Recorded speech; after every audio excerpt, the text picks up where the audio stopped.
গনি, আমরা জানতে চাচ্ছিলাম যে গেজেট কখন প্রকাশ হতে পারে। আপনি যদি এ ব্যাপারে কিছু জেনে থাকেন আমাদেরকে জানান।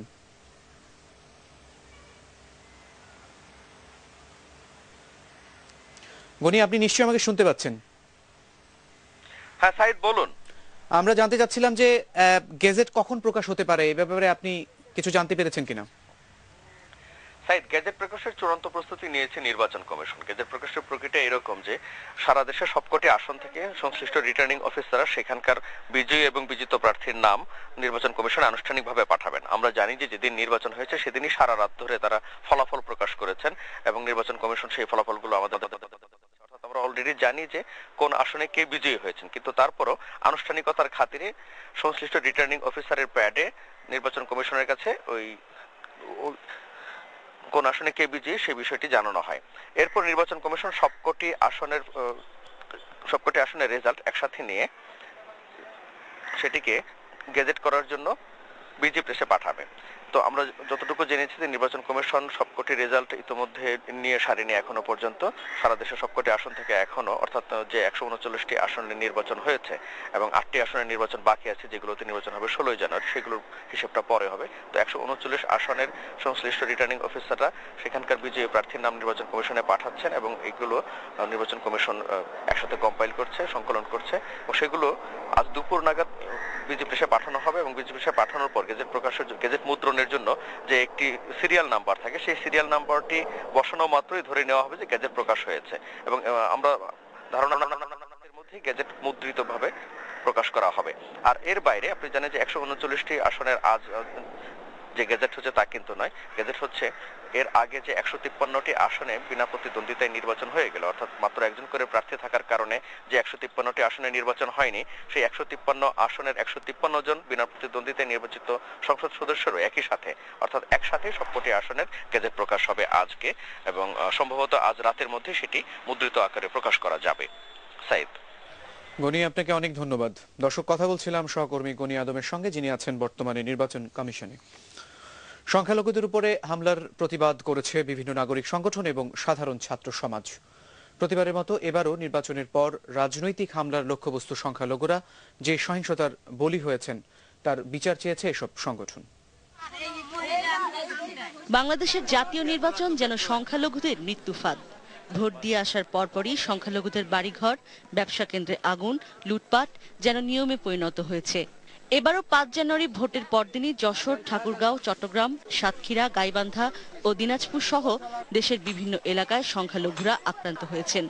এসব জেলার মানুষ এই তীব্র শীতে ঘরবাড়ি এমনকি খাদ্যহীন অবস্থায় মানবেতর জীবনযাপন করছে। আমাকে নিরাপত্তা না দিলে তো আমরা থাকতে পারবো না এখানে। দেশের নাগরিক সমাজ বলছে প্রতিবারই এমন ঘটনার পুনরাবৃত্তি মেনে নেওয়া যায় না। বিকেলে জাতীয় প্রেস ক্লাবের সামনে মানববন্ধন করে হিন্দু, বৌদ্ধ, খ্রিস্টান ঐক্য পরিষদ।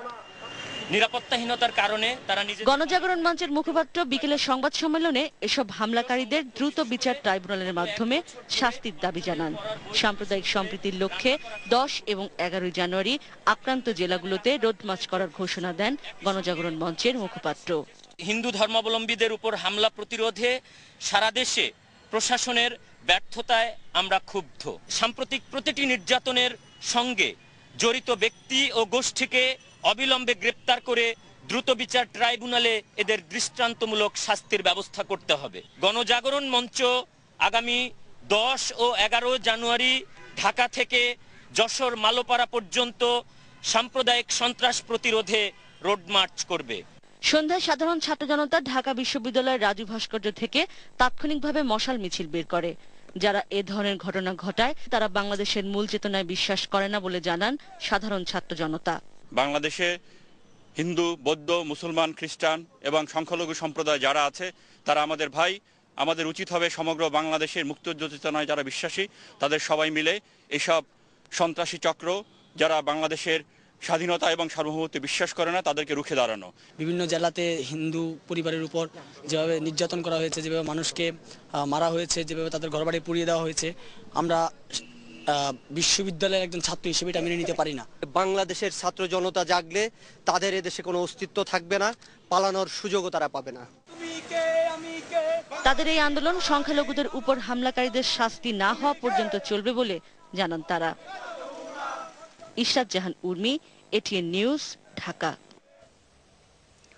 মানবাধিকার কমিশনের চেয়ারম্যান ডক্টর মিজানুর রহমান বলেছেন, নির্বাচনকালে নিরাপত্তার নিশ্চয়তা দিলেও দায়িত্ব পালনে ব্যর্থ হয়েছে রাষ্ট্র। সকালে বিচার প্রশিক্ষণ ইনস্টিটিউটে বৈষম্য বিলোপ আইন প্রণয়নের সুপারিশ সংক্রান্ত অনুষ্ঠানে তিনি আরো বলেন, নির্বাচনের পরে সারা দেশে যে সহিংসতা হয়েছে তা নিয়ন্ত্রণে সরকারের উচিত সর্বোচ্চ ক্ষমতা প্রয়োগ করা। পর্যাপ্ত সংখ্যক আইন শৃঙ্খলা রক্ষাকারী বাহিনীর সদস্য নিয়োজিত রয়েছেন। শুধু তাই নয়, আমাদেরকে আশ্বস্ত করা হলো যে সেখানে সেনাবাহিনী নিয়োজিত রয়েছেন এবং যখন যেখানে প্রয়োজন তারা সেখানে ইন্টারভেন করবেন এবং আইন শৃঙ্খলা এবং প্রত্যেকটি মানুষের নিরাপত্তা নিশ্চিত করবেন। আমাদেরকে আশ্বস্ত করার ফলেও যে চিত্র দেখেছি, এতে করে কিন্তু আমাদের কাছে মনে হয়েছে যে আমাদেরকে শুধুমাত্র আশাই দেয়া হয়েছে, কিন্তু সেই আশানুরূপ যে কর্মদক্ষতা সেটির কোনো প্রমাণ রাখতে রাষ্ট্র ব্যর্থ হয়েছে বলে আমাদের কাছে মনে হচ্ছে। এদিকে সদ্য সমাপ্ত নির্বাচনের পর সংখ্যালঘুদের উপরে হামলার ঘটনার জন্য বিএনপি চেয়ারপারসন বেগম খালেদা জিয়াকে দায়ী করেছেন প্রধানমন্ত্রী শেখ হাসিনা। ইতিমধ্যে যৌথ বাহিনী অভিযান শুরু করেছে উল্লেখ করে তিনি বলেছেন, সংখ্যালঘুদের উপরে আক্রমণের সঙ্গে জড়িত প্রত্যেককে কঠোর শাস্তি দেওয়া হবে। সংখ্যালঘুদের উপরে আক্রমণ বন্ধ করতে বিএনপি চেয়ারপারসনের প্রতি আহ্বান জানিয়ে প্রধানমন্ত্রী বলেন, নির্বাচন ঠেকাতে পারেননি, সামনেও কিছু করতে পারবেন না।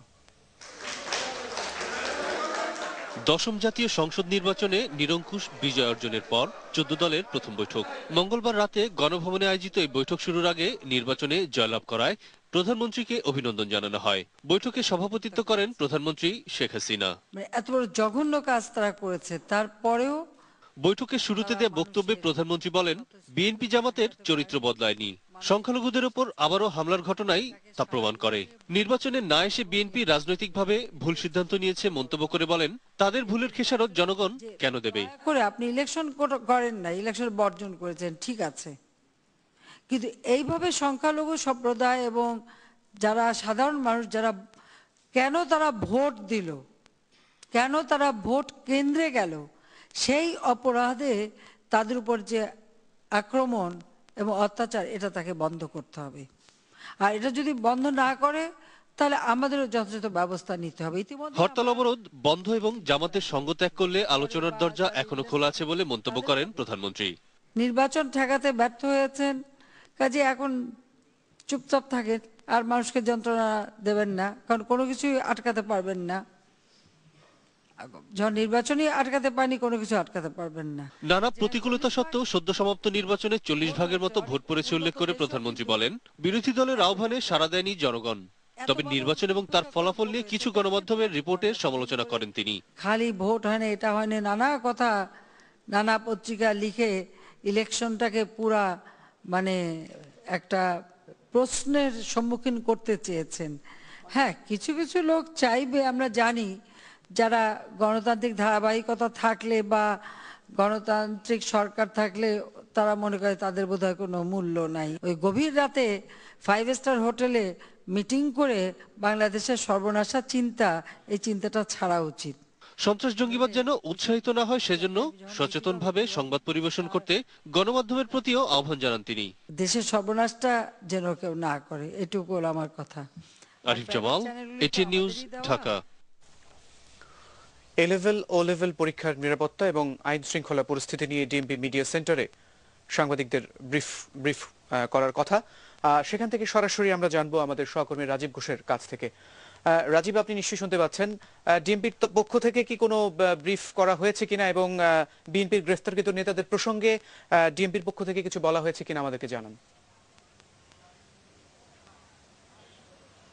সাইদ, মাত্র 5 মিনিট আগে ওনার সংবাদ সম্মেলন শেষ হয়েছে। এখানে সংবাদ সম্মেলনে ব্রিফ করেছেন ডিএমপি কমিশনার জনাব বেনজির আহমেদ। তিনি আমাদেরকে জানিয়েছেন যে আসলে গতকাল থেকে ডিএমপির ভিতরে এই এলাকাতে যে সমস্ত এ লেভেল এবং ও লেভেলের পরীক্ষা শুরু হয়েছে এবং পরীক্ষা কেন্দ্র এবং পরীক্ষার্থীদের নিরাপত্তার বিষয়টি নিশ্চিত করার জন্য নগরবাসীকে জানানোর জন্য তার এই সংবাদ সম্মেলন। তিনি আমাদেরকে যেটা বলেছেন যে আজকে গতকাল থেকে শুরু হওয়া এই পরীক্ষার্থীদেরকে এবং পরীক্ষা কেন্দ্রগুলিকে নিরাপত্তার জন্য সংশ্লিষ্ট এলাকায় শুধুমাত্র থানাতে যোগাযোগ করলেই হবে। যেহেতু এই পরীক্ষাগুলি রাতে হয়, সেহেতু বিগত কয়েকদিনের যে চলমান সহিংসতা, যে চলমান অস্থিরতা যেটা চলেছে মূলত শিক্ষা প্রতিষ্ঠানকে কেন্দ্র করে, এই গত কয়েকদিনে আপনি নিশ্চয়ই জানেন যে গত কয়েকদিনে এই রাজনৈতিক সহিংসতায় প্রায় 550টি স্কুল ক্ষতিগ্রস্ত হয়েছে। তো সেই বিষয়টি মাথায় রেখে ডিএমপি কমিশনার আমাদেরকে জানিয়েছেন যে এই এ লেভেল এবং ও লেভেল পরীক্ষা কেন্দ্র এবং পরীক্ষার্থীদের নিরাপত্তা নিশ্চিত করার জন্য তারা সব ধরনের ব্যবস্থা নিয়েছেন এবং এর জন্য প্রয়োজনীয় সাহায্য যাদের দরকার তাদের সে অভিভাবকদের